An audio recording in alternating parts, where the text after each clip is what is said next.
On commence les matchs de ce Divisional Round avec le premier qui aura lieu samedi à 22h35. C'est San Francisco 49ers face aux Minnesota Vikings. Les 49ers qui avaient fini premier de leur conférence et les Vikings 6e. Tiens d'ailleurs, petite stat pour toi et pour vous aussi, chers auditeurs.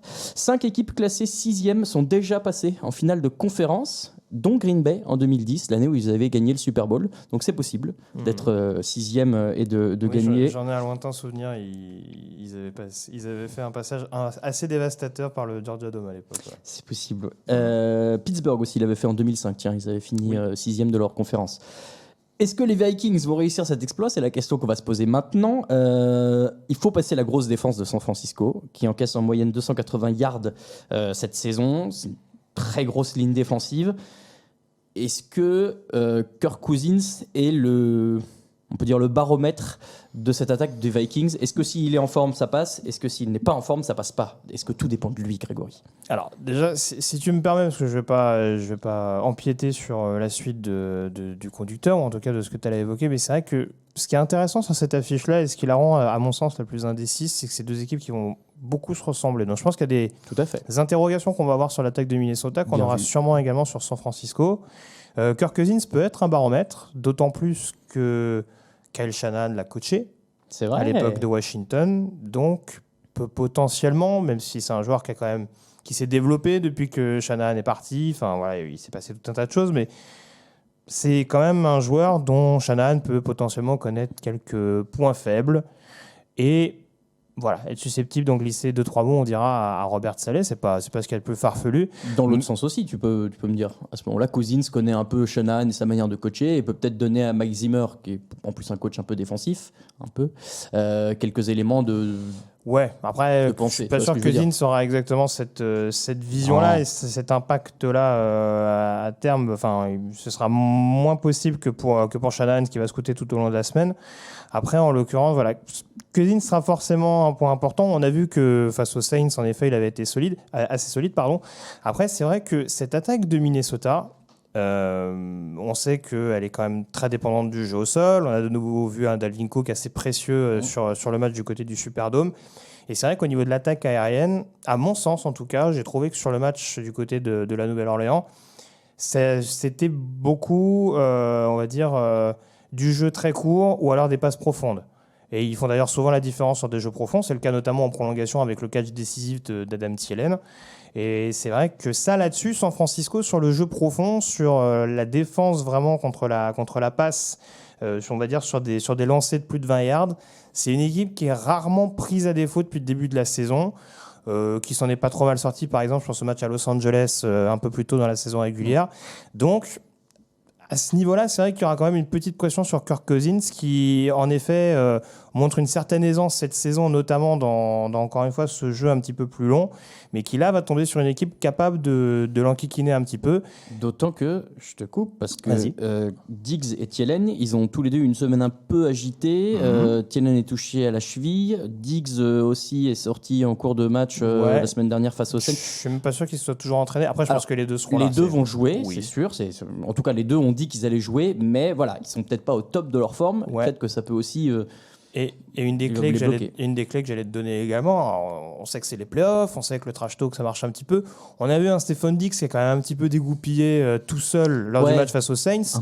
Il va tomber sur Richard Sherman, qui en termes de trash talk et de volonté, on dira, de rentrer dans la tête de son adversaire, c'est quand même pas le dernier. Non. Ça peut là aussi être un match-up où San Francisco peut poser des problèmes à Minnesota. Donc le rôle de Dalvin Cook déjà était important du côté de la Nouvelle-Orléans, fondamentalement l'est depuis le début de la saison, parce que c'est un des meilleurs coureurs en termes de yards et de touchdowns, si je ne me trompe pas. Les yards, je suis sûr, mais il était déjà un doute. Mais sur ce match-là, en tout cas, il sera encore plus crucial pour mettre un peu moins de pression et, on va dire, éviter que cette ligne défensive de San Francisco ait un rôle trop prépondérant pour stopper l'attaque de Minnesota. Alors, inversons les rôles. Côté Minnesota, donc tu l'as dit, c'est une défense ce sont deux équipes qui se ressemblent assez. La ligne défensive est un atout aussi important pour les Vikings. Il y a quand même 48 sacs réalisés cette année. Ils sont 5e en termes de différentiel de turnover, notamment grâce à 31 ballons volés. Donc, c'est quand même une défense qu'il faut réussir à tenir aussi.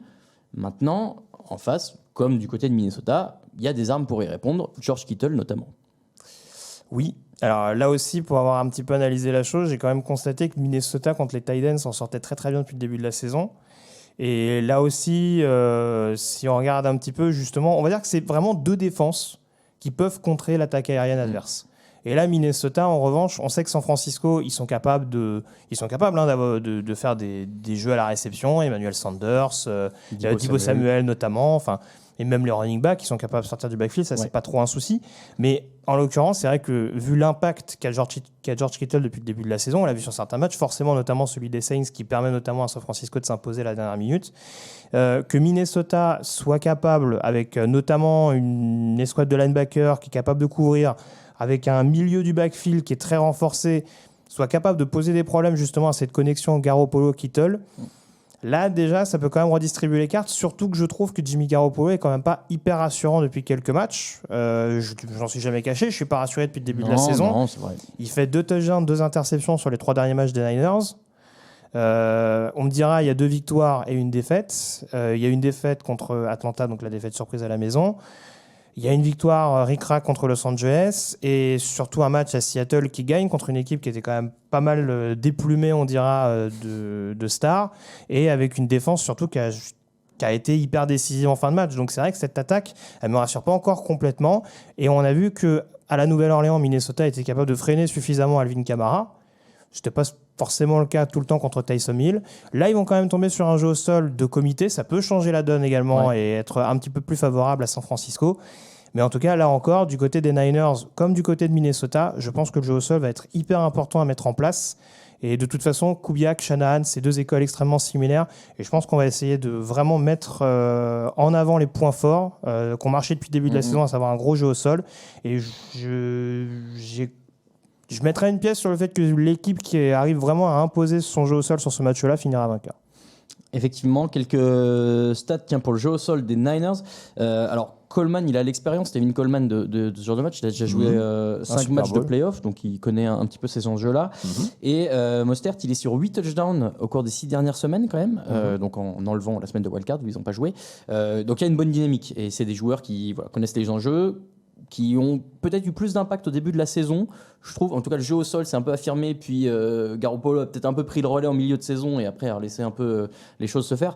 Bon, à voir, effectivement, tu as raison, le jeu au sol va être clé de part et d'autre. À ce jeu-là, lequel des run-stop te paraît le plus fort ?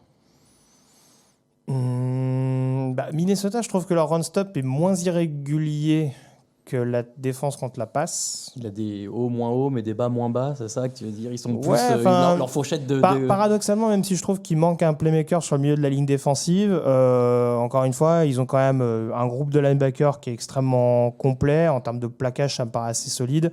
Ils ont même des defensive ends qui, je trouve, en termes d'edge set, on va dire, donc vraiment cette capacité à bien boucler la poche, justement, pour empêcher les coureurs des Niners de trouver les espaces. C'est assez costaud aussi. Côté San Francisco, ça me paraît un peu... Tu es hésitant. Ouais, je sais pas. Je donnerais peut-être l'avantage à Minnesota sur ce match-là. Sur ce match-up-là, en l'occurrence, match-up à distance. Après, ça me paraît pas foufou non plus. Je pense que les Niners sont quand même plus solides et ils l'ont quand même montré depuis le début de la saison contre la passe que contre la course. Très bien, voilà pour notre première affiche de Divisional.